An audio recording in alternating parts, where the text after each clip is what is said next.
Hello, welcome to the channel and thanks for joining me. Today we're going to take a look at the Hitachi TRK-8290E, and this is actually part 2 because in part 1 we looked at the machine, analysed the issues with it, tore it down and serviced the relevant parts. So if you haven't seen that, please go ahead and check that out. I'll put a link in the description. But as I say, this is part 2 now, so we'll be embarking on putting everything back together, fitting all of the drive belts for the cassette mechanism, reinstalling that, giving everything a dry run, ironing out the glitches, reassembling the whole unit, deep cleaning it and polishing it and all that kind of stuff. So there's still plenty to crack on with. So just before we do, I just wanted to mention my Buy Me a Coffee page. I don't actually receive any payment from YouTube for the channel at all, so any donations you want to make my way to help contribute towards the cost of belts and consumables and stuff is massively appreciated. Not obligatory by any means, you're more than welcome either way, but I thought I'd mention it. Anyway, let's get on with it and crack on with part 2. Let's get the show on the road, shall we? So just a quick recap then, everything is stripped down, we've serviced and cleaned everything, and we are literally just about to put the belts back on and rebuild from there. So let's go. So well, with this side we may as well start with the counter belt. We'll feed that one onto the spindle and just tuck him over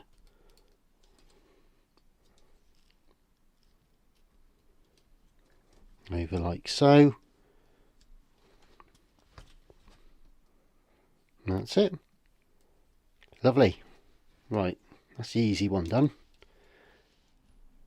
Righty ho, I'm happy that the flywheel's spinning nicely. So then, first one we want to get on, I think, goes from the lowest pulley of the 3.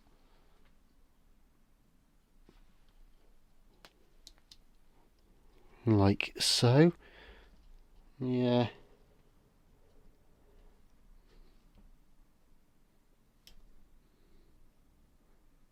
I'd have gone for one slightly smaller myself, but there you go.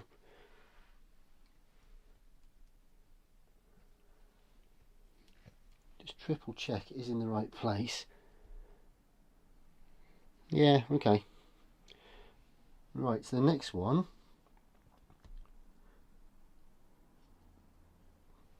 should go, hopefully, around the pulley there. Like so. Which leaves the flat belt.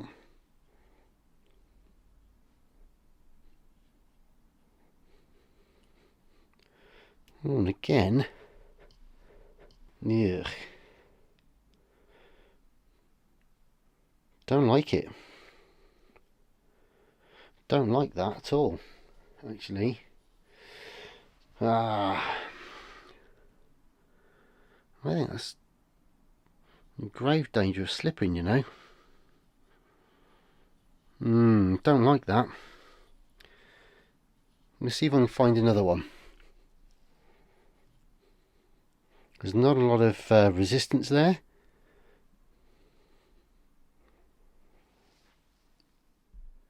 Okay, so the problem that we have is the kit has come with a belt here, flat belt, which I've just measured, and it's around 85 millimeters, give or take. And it does feel a bit on the loose side. I knew as soon as I put it on it wasn't really right. And if you hold one spindle, a normal good test for this is to hold one spindle or another and see what sort of friction you've got. But to be honest with you, there's really not a lot of bite, and I'm just worried. In fact, I know that's going to start slipping. I think it's not ideal. So I've also got 2 more here from Deck Tech, because I keep a lot of their sort of belts in stock anyway. And I've got, well, you can see them here. Basically, I've got the 85 that came with the kit, and I've got 2 more. I've got 78 and an 82. If I take the 78, that one should, let me see. Yeah, now I'd be fairly happy with that, to be honest. It's not too bad, not too tight, but okay. And then we've got an 82 here, which will be somewhere in between. like so.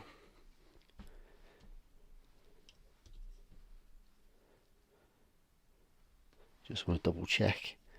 Just double check. Yep, so this is the 82. And that's okay. That's alright. Just about marginal. So I'm going to go, I think, with the 82. But the 85, I'd say the one that come with the kit is slightly too big. So I'm going to have a word with Deck Tech. I do a lot of development with them as well. So I'll have a word with them, give them the feedback, see if they want to do anything about that. But in the meantime, we'll crack on. At least now we know that the belt path is correct and all the belts that are on there are working nicely. You can see all the pulleys are synchronized. So let's get it all back together again. Right, let's figure out if we can get this cage back in then. It was quite tricky to get out.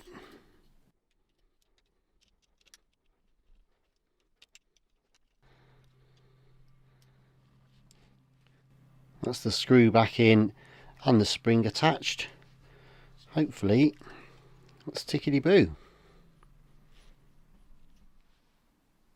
Right, I'm just going to do the reversal of removal now.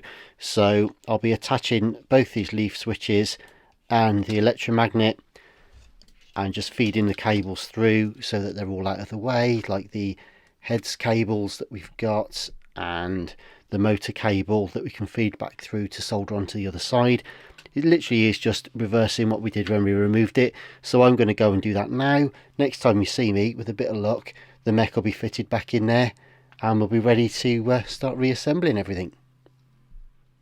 Okay, so we're making some good progress. We've got both the leaf switches back on, the electromagnet is screwed back on, the cables are kind of pretty much threaded through, back through the cable ways where they need to be. So I'm just going to hook up 13.5 of the finest voltages to see whether this can work or not. Alright, so let's see. Obviously nothing's plugged in yet, and we've got the musical accompaniment of the guy next door shredding the trees. So let's see what happens. This is genuinely the first time.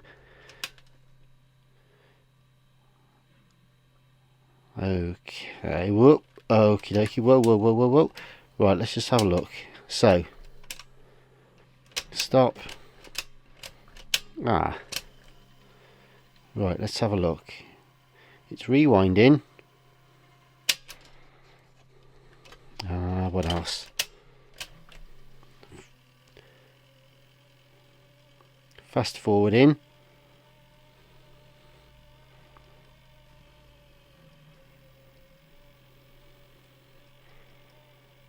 And play.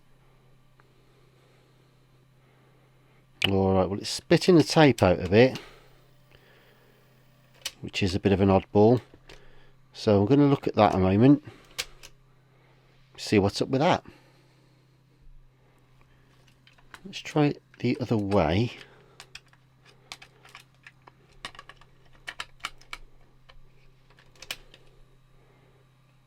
It might be this tape. Let's have a look. Oh, look, it's starting to really snarl up. Might be a bit of oil contamination on the capstans. Let me just look at that a moment. It shouldn't be, but you never know. So I'm just going to clean that right up.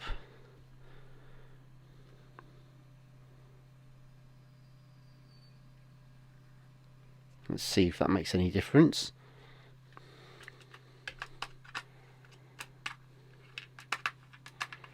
Wind this tape manually a minute.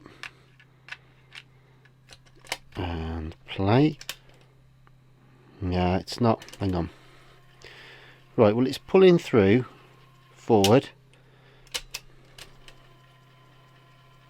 nicely, in fact. It's thinking about it, but it's just there. It just starts to get lazy. Just doesn't quite pick up that take up enough. So what's going on with that? Oh yeah, I can see actually that take up reel's not. Let's have a look.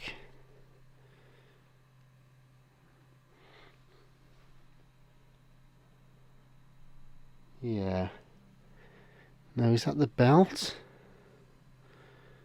It's not the idler. Yeah, that's me on the idler. It's not that. Right, okay. So it might be the... Is it the clutch or is it the belt? I did say one of those belts might be a bit loose, didn't I? Right, let's have a look. Rightio. Well, I've just had a bit of a fumble and a feel around, as it were, and lube trying to spin the spindle a little bit. I've got a different tape here because some of the other ones I just tried, to be fair, are a bit tight and a bit sketchy anyway. So let's just try a half decent one. I normally save the good ones for when I know it's really working properly, and I've got a lot of sacrificial ones that end up getting chewed up and spat out. The only problem with that is, of course, sometimes when you think you've got it working and you put a rubbishy old tape in there, often it's tight or it's twisted and it's snarled up, and it doesn't do a fair representation of if it's working or not. On the other hand, if you put a decent tape in at this stage and it goes wrong, then you ruin another tape. So let's try it. This one should be, well, it is a known good tape. So I'll press play now.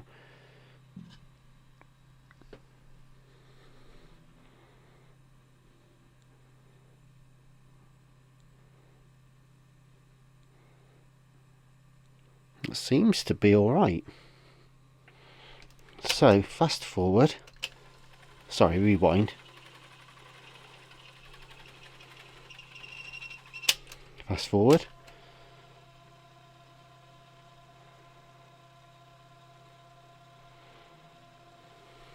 Play.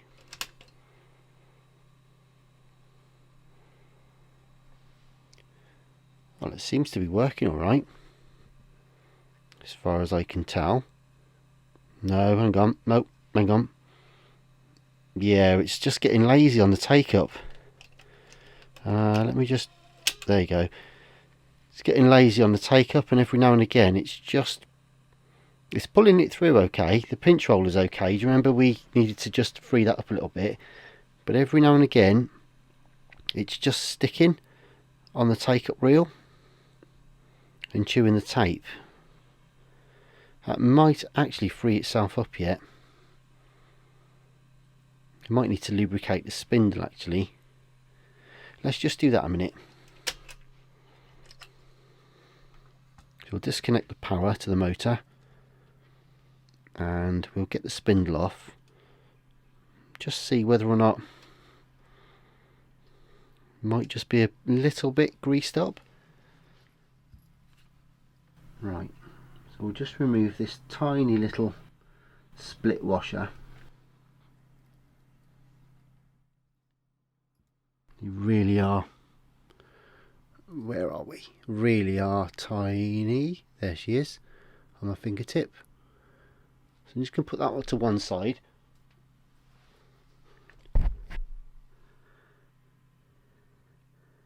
It doesn't feel too bad. Might need a bit of a clean. Just hoping it's not the clutch.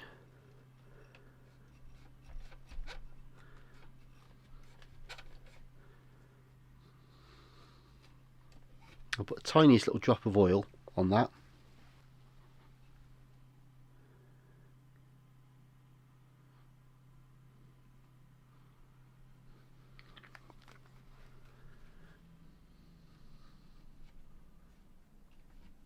Literally a coating with my fingers, not enough to even run down. And you just make sure you don't get any at all on the clutch. Where are we? There we go. Keep that super clean. Looks okay.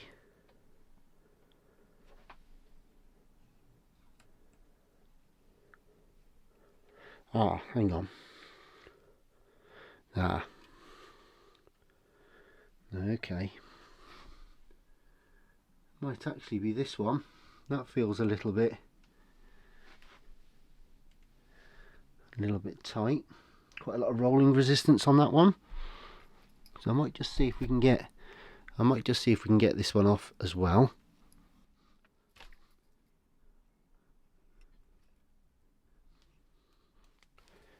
So I've just lost that washer. Thing is, when you're recording this, your microphone and the camera's right in your face, and actually you end up doing more harm than good. But straight away there I can feel that that one's pretty gummed up and greasy, so I'm going to clean that spindle, see if we can free that up a bit, and then I'm going to have to see if I can find another split washer to hold this gear back on once the time comes. So again, just get some alcohol on there. I find the best way of cleaning inside the gears is to actually just get the alcohol to work the grease.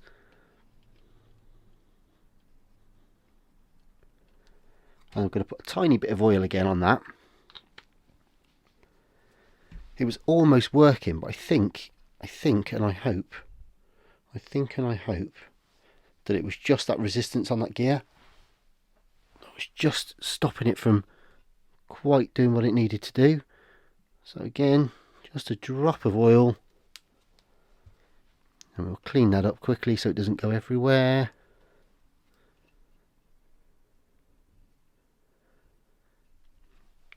Get the gear back on. Okay, that's great. Now, before I put the spindle back on, I've got to try and find another split washer, because I don't think I'm ever going to find that other tiny little one again.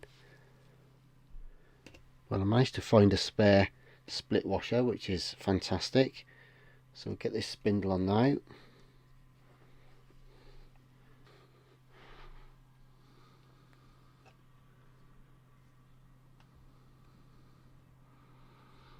And then get that one on.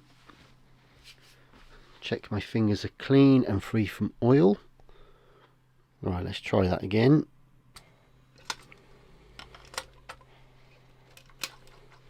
Oh.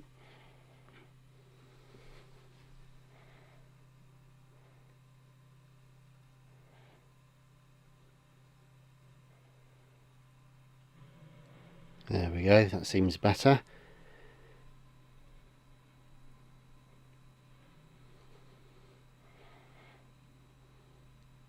Yeah, that's running a lot smoother now. It's not even thinking about gathering. So I think it was just a bit of I think the spindles were a little bit too greased up, a bit gummed up. So I think we've sorted that now. Let's just fast forward, rewind.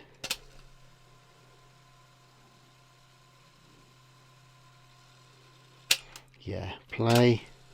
Oops, play.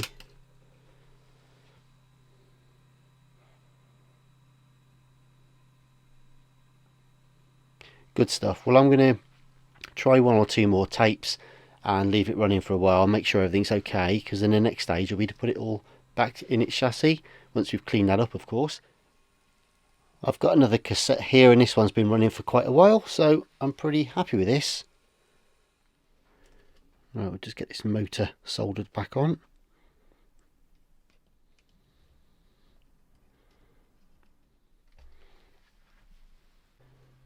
And reconnect the heads.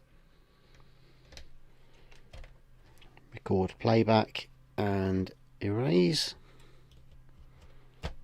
Like so. To be honest, we're pretty much in a position where we can stand this up and hook up the speakers, I think, give it a bit of a test shortly. Okay guys, I think we're ready to go. I've got 13.5 volts now hooked up directly to the board, and I think everything's wired up properly, so we'll just put a tape in and hopefully this will work.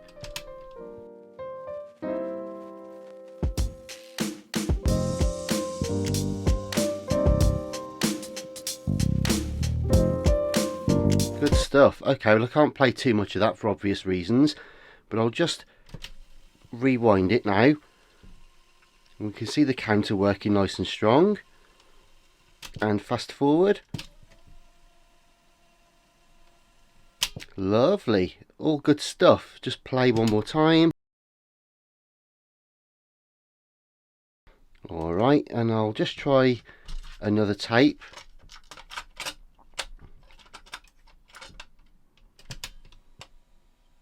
Of course, it's at the beginning of the tape. There we go.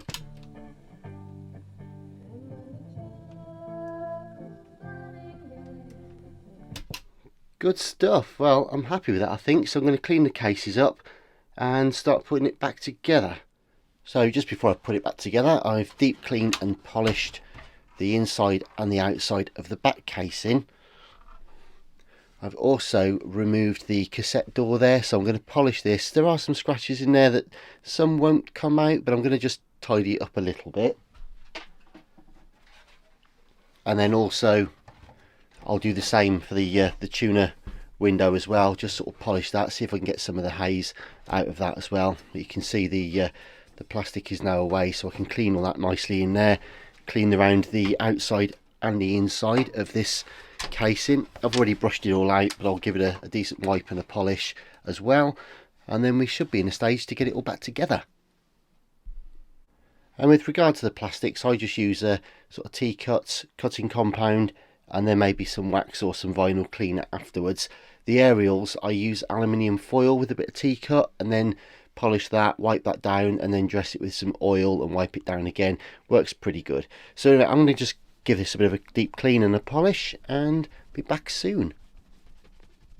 And a couple of quick random things while I'm here. I've just lubricated the mechanism and the spring for the eject, so you can see that is silky smooth now. Always worth doing that whilst you can get to the back of it. And I've just started to clean up, and the difference between clean and really clean is kind of here really. This grime and dirt is literally what's just come off the handle. I haven't even started the rest of the case yet, so it's always worth getting right into all those nooks and crannies, because it really will make a difference at the end. Also, whilst I was inside just lubing the mech here for the cassette door and giving the case a decent clean, I noticed that the speakers were a little bit loose as well. I think they just vibrated a bit loose over time, so I've just nipped them up now so they're nice and snug, and that should really improve the sound and get rid of any rattle once we put it together. But it's always worth just having a little poke around inside, just giving everything a bit of a nudge and seeing if anything's sort of loose or, you know, coming away or corroded at any of the terminals and stuff like that. Just a cursory inspection whilst you're in there giving everything a clean. Saves you having to take it apart to figure out any problems a bit later. Okay folks, well I was just about to put everything back together. I've deep cleaned the exterior casings and everything's pretty much ready to get back together as is.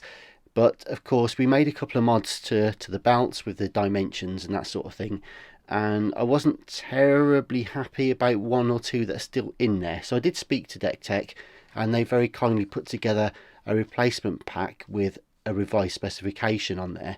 So hopefully these ones will actually be just that slightly bit better fit off the shelf. So I'll spare you the pain of it, but basically I'm about to take the whole mech out, fit all the new belts in there, and then reassemble the thing. And then next time you see me, hopefully we'll have a brand new set off the shelf that I'm really happy with, and we can go from there. Alright, well the new belt kit is on.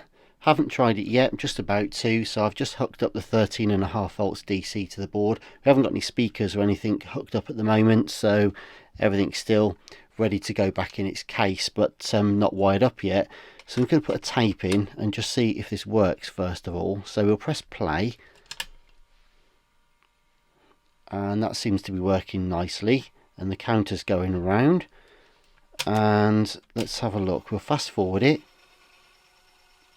and that's good, and rewind, and that's also good.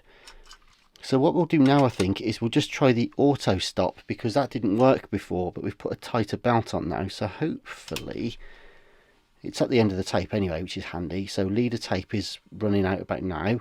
It's got to the end, and yeah, there we go, auto stop works. Fantastic. So I think that new belt is a win, and we can recommend those new specifications for the actual unit, which is fantastic. So I think that's it then. Everything's cleaned, ready to go, tested. I'll do an arbitrary kind of hookup of the speakers just to check the tape speed and stuff, and we'll get it back together. And yeah, let's do it. Let's get a final reveal. And I've just hooked up the speaker multi-plug. It'll sound really weird because the speakers are pointing totally away and all you're going to get is bass at the moment from where you are. But if we press play now, good stuff. Sounds alright to me. Obviously if you need to adjust the tape speed, there's a little variable resistor built into the motor on this one, so it's dead easy. If you've got a test tape or anything like that, or a frequency counter, you can just use the little screw in there. And you can even get an app these days as well, so you can lock onto a frequency there and just tune that until it's where you want it to be. But basically, let's just get this back together then, and that'll be that.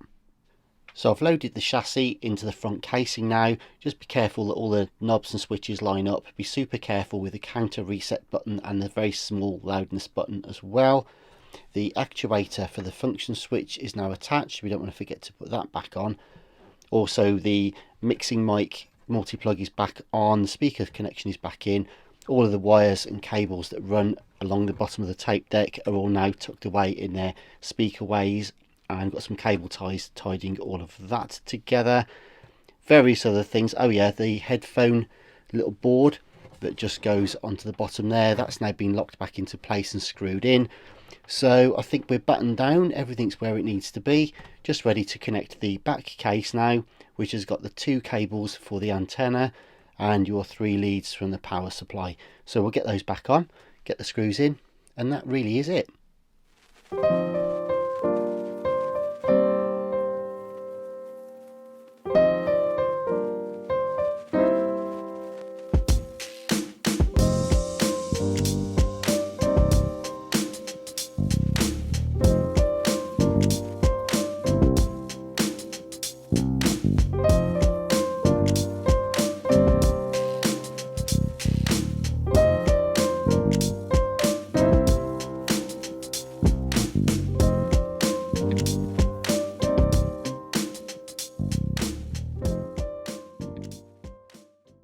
Well, here it is then, a Hitachi TRK-8290, all done. Now, when this came in, it was absolutely filthy. It was pretty scuffed and scratched, but it had been sat in a shed for a long time. It was weather worn and dusty, filthy inside and out.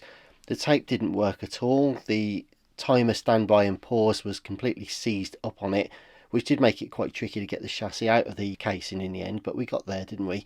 So what have we done then? Well, basically stripped it down, given it a proper decent clean inside and out, and polished all the knobs and switches. We've polished up the aerials and oiled those. The radio is working beautifully now, I have to say. I might just drop a little bit of B-roll in here because I need to turn the lights off to get rid of the interference from the FM, so I might just do that now. Celebrity. Now the clues were a ticket to Beyonce's Renaissance film premiere. I'm selfish and I'm sad. Now I've gone and lost the best baby that I teach my feet to fly. So you can see the FM's working beautifully on all bands as well, so that's fantastic. And in terms of the tape then, we had a little bit of an issue with it. We put a whole new belt set on there, 4 belts in total. I wasn't happy with the fit of 2 of them, so we respec'd the kit for that, and now the auto stop does work. It didn't originally, so that's all sorted. Everything's been cleaned. We've oiled the capstan, we've cleaned the pinch roller, we've cleaned the capstan, the flywheel, all the bounce path and everything. Also oiled and cleaned the spindles as well, and some of the gears on the mech, because of course that was dragging, wasn't it, and causing it still to have problems with the take up even with the new belts on. Basically just lots of little jobs really, but we got there in the end, and I think it's beautiful now. So let's just open it up. Oh, by the way, yes, we did lubricate the mechanism as well, so you can see how lovely that opens. So I've got a cassette here somewhere. Let's just see if that works okay.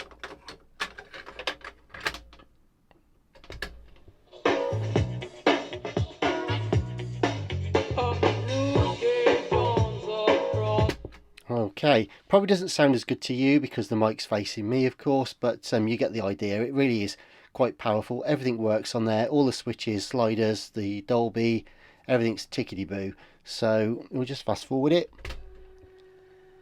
Nice and smooth. You can see the counter working. And rewind. Lovely. We could just try the program search as well.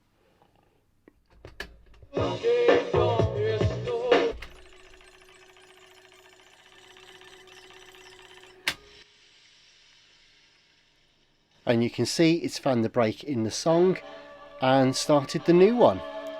Fantastic. So I'll just stop it there anyways. So yeah, everything's working now. If you remember when we first replaced the belts on there with the new ones, the auto stop belt was a bit on the loose side, so it still wasn't working. The revision we've made to the belt kit has now sorted the auto stop, so that works. The DPRS program search works. It's fast forwarding beautifully, rewinding really strongly, playing a treat now.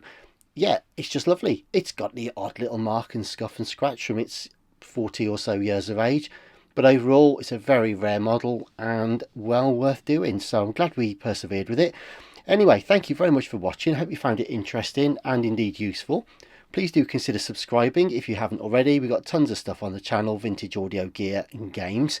Be great to have you on board, and many thanks as well to existing subscribers. Your support is massively appreciated as always.